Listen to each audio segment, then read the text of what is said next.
Welcome students. हमारे last के lecture में हमने एक्टोकार्पस स्टार्ट किया था, जिसमें कि हमने एक्टोकार्पस के क्लासिफिकेशन के बारे में डिटेल में पढ़ा था कि एक्टोकार्पस को division Phaeophyta, class Phaeophyceae, order Ectocarpales, family Ectocarpaceae के अंदर रखा गया है। और फियोफाइटा के जितने भी मेंबर्स हैं उनको हम ब्राउन एल्गी भी कहते हैं, भूरे शैवाल भी कहते हैं, क्योंकि उनके अंदर ज़ैंथोफिल नाम के वर्णक जो है उसमें भी मेनली फ्यूकोजेंथिन जो है वो बहुत अत्यधिक मात्रा में पाया जाता है, जिसके कारण कि इनका कलर ब्राउन दिखाई देता है। आज हम पढ़ेंगे एक्टोकार्पस का प्राप्ति स्थान और एक्टोकार्पस का स्ट्रक्चर, यानी कि एक्टोकार्पस कहाँ पर पाया जाता है और इसकी संरचना कैसी होती है। Ectocarpus is found through out the world. ये विश्वव्यापी है, संपूर्ण जगत में पाया जाता है। ये ज्यादातर मेराइन हैबिटेट यानी कि समुद्री पानी में और ठंडे जल के अंदर पाया जाता है। शीतोष्ण और ध्रुवीय पोलर एरिया जो हैं उनके अंदर ये ज्यादा पाया जाता है। ये या तो फ्री फ्लोटिंग एपीफाइट के रूप में, यानी कि मुक्त प्लावी अधिपादप के रूप में, यानी कि ये दूसरे जो समुद्र के अंदर दूसरे पादप पाए जाते हैं उनके ऊपर ये फ्री फ्लोट करता है, अधिपादप के रूप में रहता है, और वो भी फ्लोट करते हैं तो ये भी मुक्त रूप से तैरता हुआ रहता है। दूसरा, ये लिथोफाइट्स के रूप में पाया जाता है, अटैच्ड ऑन दी रॉक्स, यानी कि ये दूसरे चट्टानों के ऊपर, जो पानी के अंदर चट्टानें पाई जाती हैं उनके ऊपर भी अटैच्ड होता है।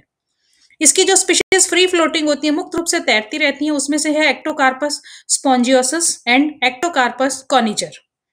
इसी तरह से एक्टोकार्पस कॉनिफेरस, एक्टोकार्पस ब्रेवी आर्टिकुलेटस, ये जो दो स्पीशीज हैं ये एपीफाइट के रूप में फ्यूकस और लेमिनेरिया, फ्यूकस और लेमिनेरिया क्या है, ये भी एक तरह से ब्राउन एल्गी ही हैं, लेकिन इनका साइज कंपैरेटिवली बड़ा होता है, और इनके ऊपर ही एक्टोकार्पस की ये जो दोनों स्पीशीज है, कॉनिफेरस और ब्रेवी आर्टिकुलेटस स्पीशीज, ये दोनों इसके ऊपर अटैच्ड पाई जाती हैं, ऐसे एपीफाइट पाई जाती है, अधिपादप के रूप में पाई जाती हैं।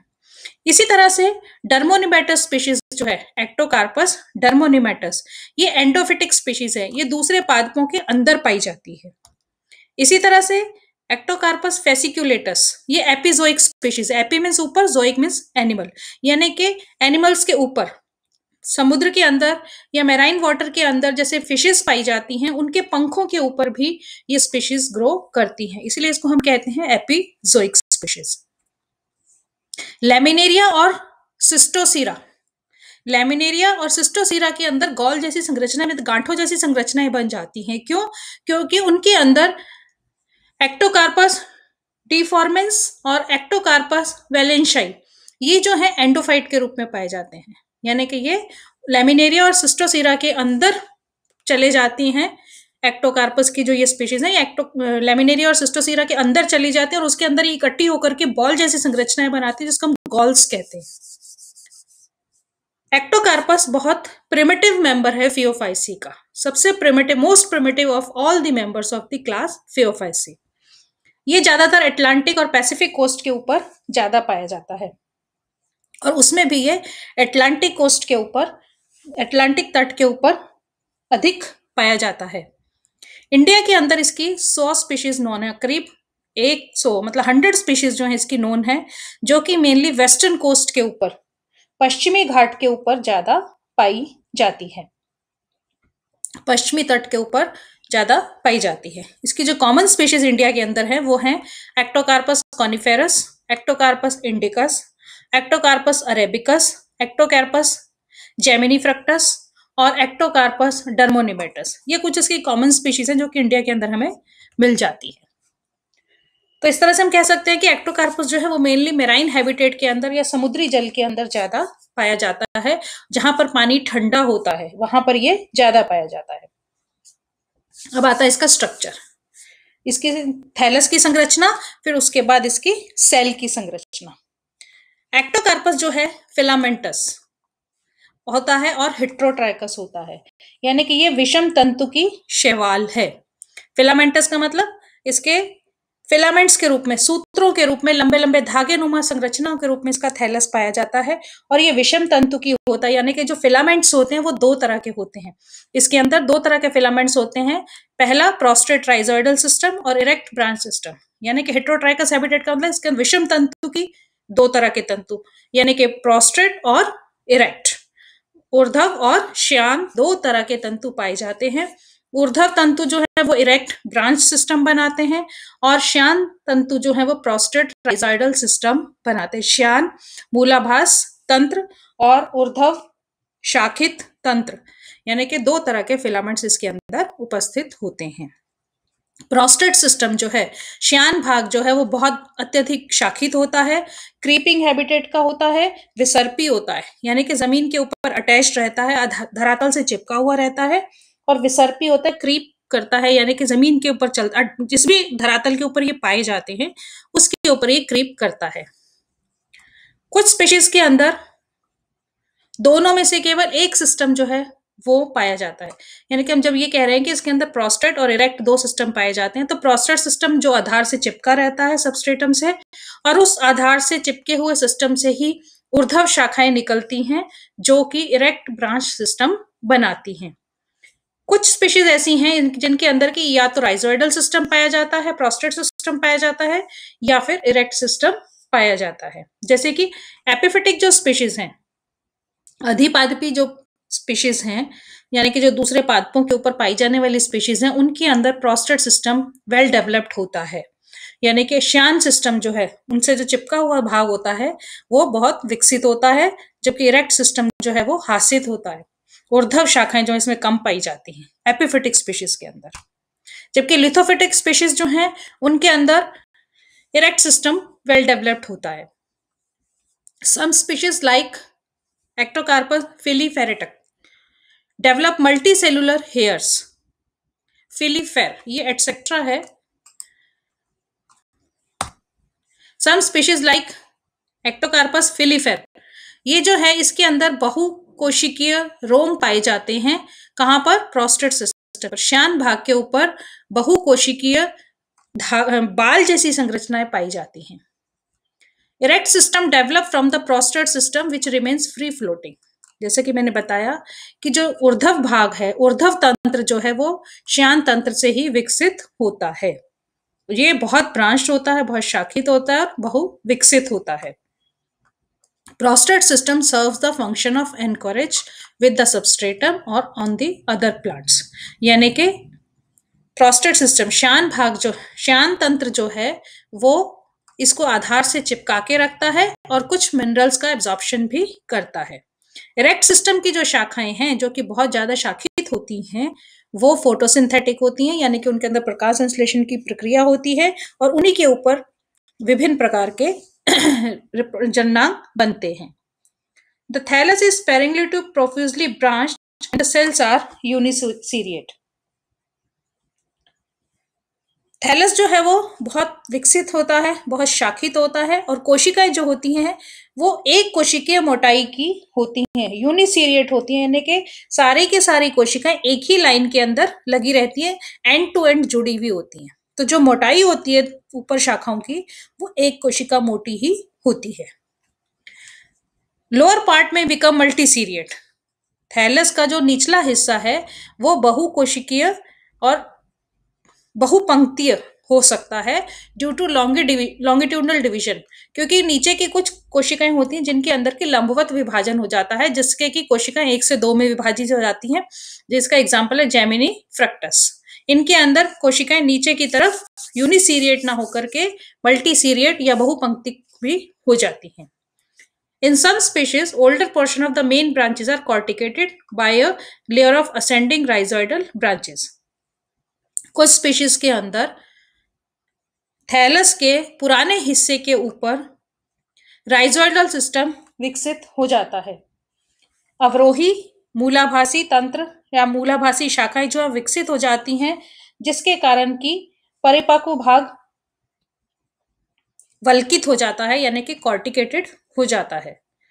Terminate portion of the filament may end in a colourless hair with a basal meristem, शाखाओं के जो अंतिम सिरे हैं, टर्मिनल पोर्शन जो है, सूत्रों का जो अंतिम सिरा है वो एक रंगहीन बाल नुमा संरचना बनाता है और उसके आधार पर मेरिस्टेम या विभज्योतक कोशिकाएं उपस्थित होती हैं। इन्हीं कोशिकाओं में बार बार विभाजन होने से फिलामेंट की लंबाई बढ़ती है। Two type of plant bodies are differentiated genetically. One is haploid and other one is diploids. Diploid यानी कि एक्टोकार्पस के अंदर प्लांट बॉडी में दो तरह के प्लांट बॉडी जेनेटिकली दो तरह की होती है। दोनों देखने में बिल्कुल एक जैसी होती हैं। एक्टोकार्पस की दोनों एक जो स्पीशीज है वो स्पीशीज तो सेम होती है, प्लांट बॉडीज हम ये कह सकते हैं कि इसकी जो लाइफ साइकिल है उसके अंदर दो तरह के प्लांट्स पाए जाते हैं। एक्टोकार्पस की लाइफ साइकिल में दो तरह के प्लांट्स होते हैं, एक हैप्लॉइड होते हैं और एक डिप्लॉइड होते हैं। ऐसा हमने क्लेडोफोरा के अंदर भी पढ़ा था कि प्लांट पहले हैप्लॉइड होता है, फिर उससे डिप्लॉइड प्लांट बनता है, फिर उससे वापस हैप्लॉइड प्लांट बन जाता है। उसी तरह से एक्टोकार्पस के अंदर भी प्लांट बॉडी जो है वो दो तरह की होती है, हैप्लॉइड और diploid.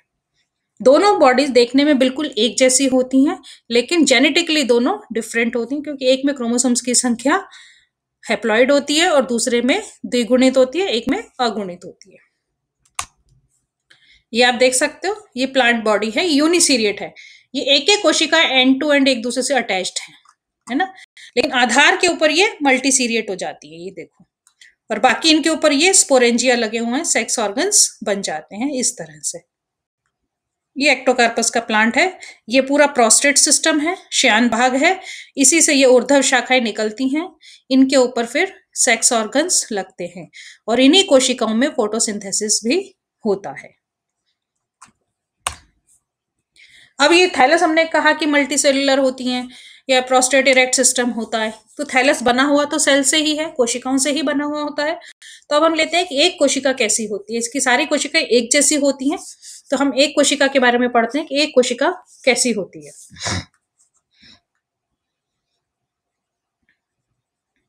Sales are generally rectangular. Cells इसकी जो है जनरली रेक्टेंगुलर होती हैं और सिलिंड्रिकल होती हैं, यानी कि या तो चतुष्कोणीय होती हैं या फिर नलिकाकार होती हैं और एक केंद्र की होती हैं, यानी कि हर कोशिका में एक केंद्रक पाया जाता है। Nucleus is placed in the region of the central vacuole, यानी कि न्यूक्लियस जो है इसके बीच में सेंटर में पाया जाता है और उस चारों तरफ उसके प्रोटोप्लाज्मिक जीव द्रव्यी सूत्र प्रोटोप्लाज्मिक थ्रेड्स पाए जाते हैं। सेल वॉल दो लेयर्स में विभाजित होती है, अंदर की लेयर सेल्यूलोज की और बाहर की लेयर एल्जीनिक एसिड और फ्यूकोइडिन की या फ्यूसिनिक एसिड की बनी हुई होती है। अंदर की लेयर यानी कि सेल्यूलोज लेयर के अंदर की तरफ सेल मेम्ब्रेन पाई जाती है, जिसको हम प्लाज्मा मेम्ब्रेन भी कहते हैं। वो प्लाज्मा मेम्ब्रेन अपने अंदर साइटोप्लाज्म को घेरे हुए रखती है। बहुत सारे साइटोप्लाज्म के सूत्र जीव द्रव्य सूत्र जो हैं वो सेंटर की तरफ इस मेम्ब्रेन से निकलते हैं, जो कि न्यूक्लियस से अटैच रहते हैं।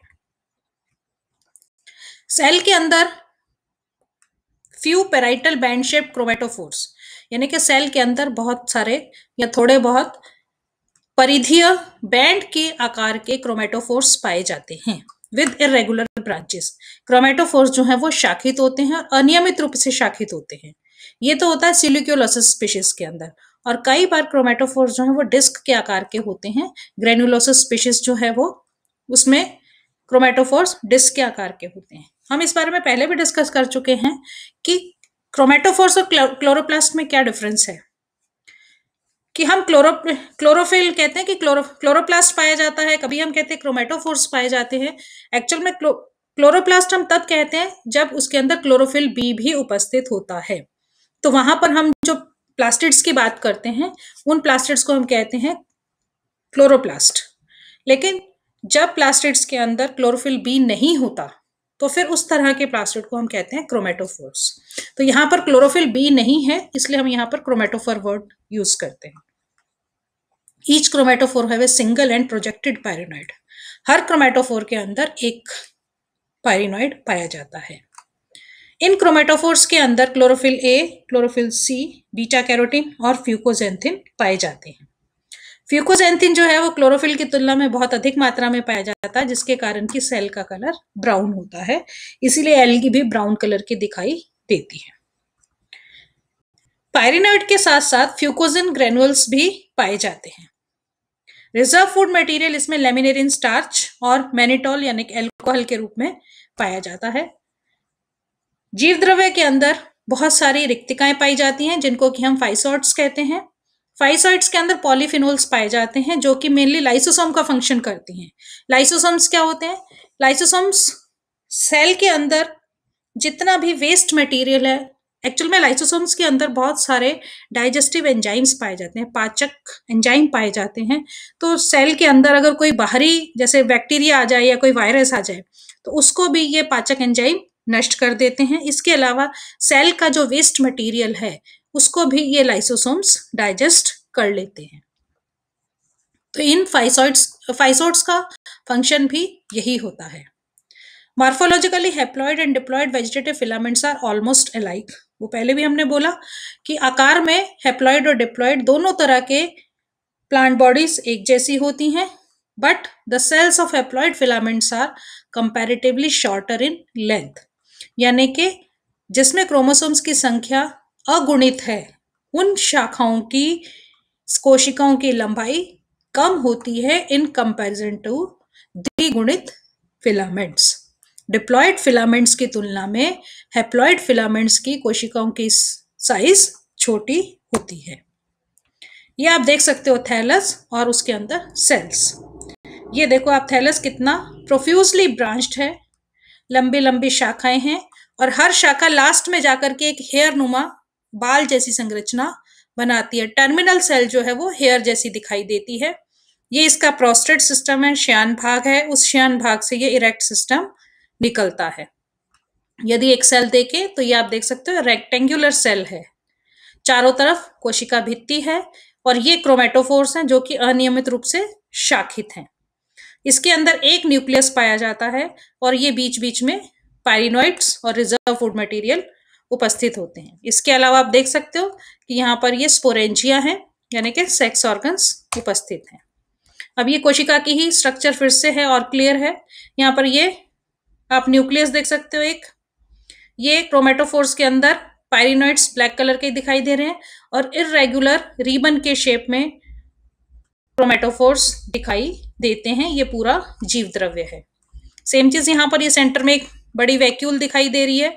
फिर ये सारी कोशिकाएं हैं, यहाँ पर ये पेट कनेक्शन है, कोशिका एक से दूसरी कोशिका का साइटोप्लाज्म कांटेक्ट में रहता है। ये पूरा साइटोप्लाज्म, इसके अंदर फिर ये पायरिनोइड्स, ये क्रोमेटोफोर्स, ये न्यूक्लियस, वैक्यूल।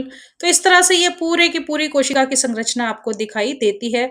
ये बाहर की तरफ सेल वॉल दिखाई दे रही है, सबसे अंदर की तरफ प्लाज्मा मेम्ब्रेन होती है। बाकी सारे सेल ऑर्गेनेल्स जैसे कि endoplasmic reticulum, mitochondria, Golgi body, dictyosomes, ये सब भी इनके अंदर पाए जाते हैं। तो ये है स्ट्रक्चर ऑफ एक्टोकार्पस और किस तरह का एक्टोकार्पस की सेल होती है। अब एक पॉइंट हम इसमें और लेते हैं, ग्रोथ ऑफ एक्टोकार्पस। एक्टोकार्पस के फिलामेंट्स की ग्रोथ कैसे होती है। Nature of growth varies with the region of plant body and also with the species, यानी कि प्रोस्टेट सिस्टम में अलग तरह से ग्रोथ होती है और इरेक्ट सिस्टम के अंदर अलग तरह से ग्रोथ होती है। इसके अलावा स्पीशीज टू स्पीशीज भी ग्रोथ वेरी करती है।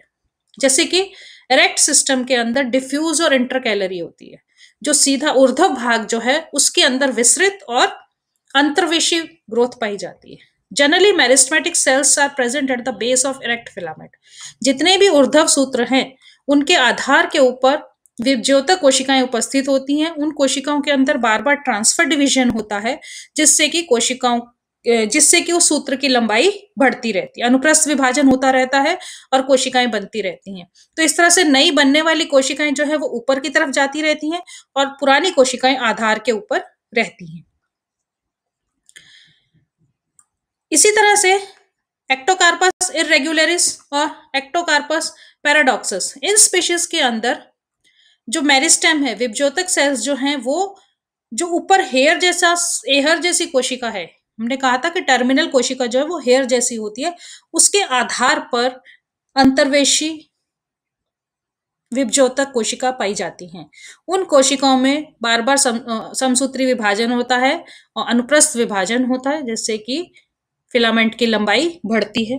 कई बार सूत्रों के बीच बीच में भी कुछ कोशिकाएं उपस्थित होती हैं, जैसे कि इलेचिस्टेफॉर्मिस स्पीशीज जो है उसके अंदर सेल्स जो सूत्र है उसके बीच बीच की कोशिकाएं विभज्योतक हो जाती हैं और विभाजित होकर के फिलामेंट की लंबाई बढ़ाती हैं। प्रोस्टेट सिस्टम के अंदर श्यान भाग के अंदर जो किनारों की कोशिकाएं एपिकल कोशिका जो है उसके अंदर विभाजन होता है और श्यान भाग की वृद्धि होती है। तो एक्टोकार्पस के अंदर वृद्धि एपिकल भी होती है और इंटरकैलरी ग्रोथ भी पाई जाती है। तो ये तो था स्ट्रक्चर ऑफ एक्टोकार्पस। नेक्स्ट हम लेंगे reproduction in Ectocarpus. So that's all for today. Thank you.